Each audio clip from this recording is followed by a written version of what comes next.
সবুজে ঘেরা গ্রাম ছিল। চারদিকে ধানক্ষেত, বটগাছ, পুকুর আর ছোট্ট ছোট্ট ঘরবাড়ি।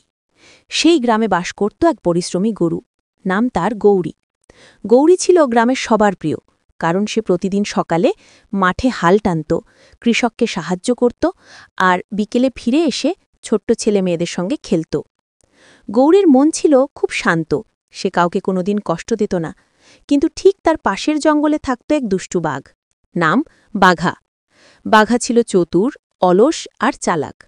সে নিজে শিকার ধরতে পছন্দ করত না, সবসময় অন্য পশুর খাবার কেড়ে নিতে চাইত।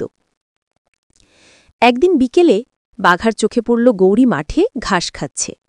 বাঘা চুপি চুপি ভাবল, এই গরুটাকে ধরতে পারলে 1 সপ্তাহ খেতে হবে না, তবে সরাসরি ঝাঁপ দিলে লোকজন দেখে ফেলবে, কিছু বুদ্ধি খাটাতে হবে।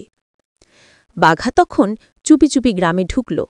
রাতের অন্ধকারে সে গৌরীর গোয়াল ঘরের পাশে গিয়ে বলল, ওহে গৌরী, আমি তোমার বন্ধু, শুনেছি তোমার দুধ খুব মিষ্টি, একটু স্বাদ নিতে চাই। গৌরী অবাক হয়ে বলল, তুমি কে? আমি তো তোমাকে চিনি না। বাঘা উত্তর দিল, আমি জঙ্গলের নতুন বাঘ, তবে ভয় পেও গা, আমি নিরামিষভোজী বাঘ, এখন আর কাউকে খাই না।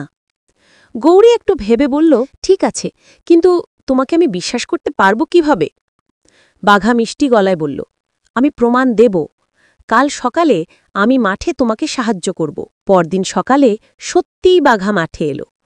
গৌরী যখন হাল টানছিল, বাঘা তার পাশে হাঁটছিল। দেখে গ্রামের লোকজনও অবাক, আরে বাঘ গরুর সঙ্গে হাঁটছে। সবাই ভাবল হয়তো বাঘ সত্যিই বদলে গেছে, কিন্তু বাঘার মনে ছিল ভিন্ন খেলা। সে ঠিক করেছিল রাতে গৌরীকে একা পেয়ে আক্রমণ করবে। রাত নামল, সবাই ঘুমিয়ে পড়ল। বাঘা ধীরে ধীরে গৌরীর গোয়ালে ঢুকল। কিন্তু গৌরী খুব বুদ্ধিমতী ছিল, সে আগে কিছু বুঝে ফেলেছিল, তাই সে দরজার পাশে একটা বড় লোহার ঘণ্টা ঝুলিয়ে রেখেছিল, যাতে কেউ ঢুকলেই শব্দ হয়। বাঘা ঢুকতেই টন করে ঘণ্টা বেজে উঠল। পুরো গ্রাম জেগে উঠল। লোকজন লাঠি নিয়ে ছুটে এলো। বাঘা ভয়ে পুকুরের দিকে দৌড় দিল, কিন্তু কাদায় পিছলে পড়ে গেল। সবাই মিলে তাকে জঙ্গলে তাড়িয়ে দিল। পরদিন সকালে সবাই গৌরীকে জড়িয়ে ধরল।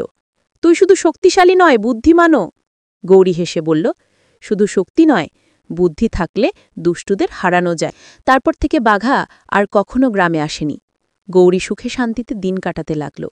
আর গ্রামের সবাই বুঝল, চালাকি আর বুদ্ধির জোরে বড় শত্রুকেও হারানো যায়।